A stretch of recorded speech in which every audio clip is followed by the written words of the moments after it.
भाई अगर पॉसिबल हो तो मेरी स्टोरी अपलोड कर देना।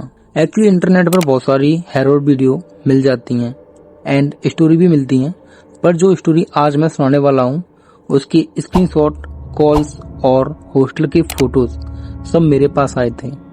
मेल भेजने वाली लड़की ने सिर्फ इतना लिखा था, भाई अगर पॉसिबल हो तो मेरी स्टोरी अपलोड कर देना, क्योंकि मुझे लगता है वो चीज अभी भी रूम नंबर 217 में आज भी है।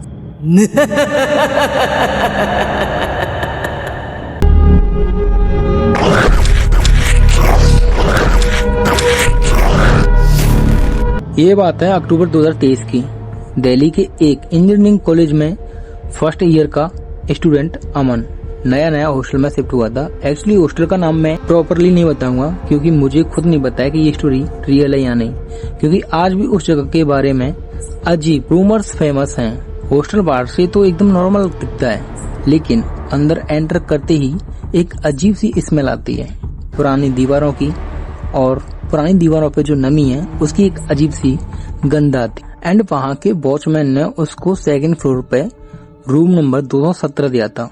अमन ने नोटिस किया उस फ्लोर में बाकी रूम के बाहर स्टूडेंट हंसी मजाक कर रहे थे, लेकिन रूम नंबर 217 के आसपास भी अजीब साइलेंट था, एकदम चुप्पी, यानी कि वहाँ पे कोई भी खड़ा होकर बात भी नहीं कर रहा था। उसने सोचा शायद कोई एक्चुअली पुराना रूम होगा, इसलिए कोई वहाँ जाता नहीं है, और वो ये सब देखकर इग्नोर कर देता है। तभी उसको कॉरिडोर में किसी के चलने की आवाज आई, जैसे कोई धीरे धीरे स्लीपर पहनकर उसे घसीटते हुए चल रहा है। उसने गेट खोला, कॉरिडोर खाली था एंड एक ट्यूबलाइट ब्लिंक कर रही थी। उसने इग्नोर किया और सो गया, लेकिन सुबह उसने देखा उसके गेट पे किसी ने नेल से स्क्रैच किया है, मतलब कि किसी ने नाखून से उसकी गेट पर खरोंचा है, और उस पर लिखा था डोंट ओपन। अमन को लगा हॉस्टल वाले फ्रैंक कर रहे हैं, और अगली रात एक्चुअली रात के 2:13 पे उसके फोन पे एक अननोन नंबर से कॉल आती है और वो रिसीव करता है। दूसरी साइड से सिर्फ एक हल्की सी सांस की आवाज आती है, और फिर एक लड़की धीरे से बोलती है, दरवाजा मत खोलना, एंड कॉल कट हो जाती है। अमन डर गया, पर उसने खुद को समझाया और कोई सीनियर मजाक कर रहा है। एक्चुअली जब नए नए हॉस्टल में जाते हैं तो कोई सीनियर हमारे साथ में फ्रैंक करता है। अमन ने भी ऐसा ही सोचा कि मेरे साथ कोई फ्रैंक कर रहा है। एंड 5 मिनट बाद उसके रूम के बाहर फिर से फुट स्टेप की आवाज आने लगी, और इस बार फुट स्टेप रुक गए सीधा उसके गेट के सामने। साइलेंस, और फिर वही चलने की आवाज, और उसके गेट पर किसी ने 3 बार नॉक किया। अमन ने हिम्मत करके पूछा कौन है, लेकिन सामने से कोई जवाब नहीं आता है, बस धीरे धीरे स्क्रैचिंग की आवाज आती है, जैसे कोई नेल से गेट को घिस रहा हो। अगली सुबह अमन ने अपने रूममेट रवि को सब बताया। रवि का फेस सडनली सीरियस हो जाता है, भाई सेकंड फ्लोर पर रात के बाद गेट मत खोलना, और एक्चुअली रात के 2 बजे के बाद बिल्कुल भी मत खोलना। अमन ने पूछा क्यों, पर रवि ने टॉपिक चेंज कर दिया। उस रात अमन ने डिसाइड किया कि वो आज जागेगा और देखेगा कि आखिर रात में आता कौन है। रात के 2:13 होती हैं।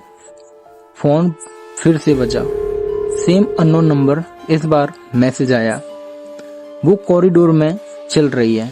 उसके बाद फिर से फुट स्टेप स्टार्ट हो जाते हैं। अमन ने फ्यू फॉल से देखा, कॉरिडोर के एंड में एक लड़की खड़ी है, बाय ड्रेस, लंबे बाल, और उसका फेस दिख ही नहीं रहा था। वो धीरे धीरे रूम नंबर 217 की तरफ चलने लगी, और उसके फुट स्टेप की आवाज आती है। हर स्टेप के साथ कॉरिडोर की लाइट्स ब्लिंक करती है, कभी चलती है कभी ऑफ होती है, यानी कि लाइट जो थी वो ब्लिंक कर रही थी ऑन ऑफ करके। और अमन ये सब देखकर उसका गला सूख जाता है। वो लड़की उसके गेट के बाहर आके रुक गई, लेकिन सबसे अजीब बात ये थी, वो गेट की तरफ नहीं देख रही थी, बल्कि वॉल की तरफ देख रही थी। फेस करके वॉल की तरफ खड़ी थी, जैसे किसी अनदेखे आदमी से बात कर रही हो। फिर अचानक उसका सिर धीरे धीरे पीफॉल की तरफ घूमने लगा, 180 डिग्री। अमन पीछे गिर गया, और उसी सेकंड रूम की लाइट बंद हो गई, पूरा अंधेरा। अब फुट स्टेप रूम के अंदर आ रहे थे, जबकि गेट बंद था। अमन का फोन फ्लैश लाइट ऑन हुआ और कोने में किसी को खड़ा देखा। व्हाइट कपड़े और काले बाल। उसने चिल्ला के लाइट ऑन करने की कोशिश की पर स्विच काम ही नहीं कर रहा था। तभी उसके फोन पे एक मैसेज आता है, उसने तुम्हें देख लिया एंड बैटरी लो हो जाती है और फोन की बैटरी 2%, फोन डेथ। अब सिर्फ डार्कनेस और एक अजीब सी हल्की सी हंसी बेड के नीचे से। एंड सुबह अमन बेहोश मिला रूम के अंदर। वहाँ के वॉचमैन ने उसको मेडिकल रूम भेजा। वहाँ एक ओल्ड सिक्योरिटी गार्ड ने उसको सच बताया। 3 साल पहले एक लड़की नियर बाई गर्ल्स हॉस्टल में मिसिंग हुई। लास्ट टाइम उसको इसी फ्लोर पे देखा गया था। कुछ दिनों के बाद उसकी बॉडी हॉस्टल के वाटर टैंक में मिली थी, लेकिन इन्वेस्टिगेशन के बाद कभी सॉल्व भी नहीं हुआ। वो केस कभी सॉल्व भी नहीं होता है। तब से हर साल अक्टूबर में किसी ना किसी स्टूडेंट को 2:13 पर एक कॉल आती है और मोस्टली वो कॉल रूम नंबर 217 वालों को ही आती है। और अमन ने डिसाइड किया वो हॉस्टल छोड़ देगा। पैकिंग करते वक्त उसको बेड के नीचे एक पुराना कीपैड फोन मिलता। उस फोन में सिर्फ एक सेव्ड रफ, अगर ये फोन किसी को मिले तो रूम नंबर 217 में मत आना। और नीचे एक फोटो अटैच थी। फोटो में एक लड़की कॉरिडोर में खड़ी थी, वॉल की तरफ मुंह करके, बिल्कुल वैसे ही जैसे अमन ने देखा था। लेकिन फोटो जूम करने पर वॉल पे एक रिफ्लेक्शन दिख रहा था। रिफ्लेक्शन में वो लड़की सीधा कैमरे की तरफ देख रही थी, काली आंखों के साथ। और उसी वक्त फोन पर एक नोटिफिकेशन आती है, तुम अभी भी रूम के अंदर हो। और उसके बाद गेट फिर से 3 बार बजता है। अमन उस रात हॉस्टल छोड़ के चला गया, लेकिन उसने मेल में लास्ट लाइन लिखी थी, भाई अगर वीडियो अपलोड करो तो लोगों को बोलना 2:13 पे अननोन कॉल्स कभी रिसीव मत करना। एंड सच था यहाँ फेक ये मुझे भी नहीं पता, पर रूम नंबर 217 आज भी परमानेंटली लॉकेट बताया जाता है। आपको ये वीडियो कैसी लगी मुझे कमेंट में जाके जरूर बताना। एंड अगर आपकी भी कोई ऐसी एक स्टोरी है तो मुझे मेल कर दो।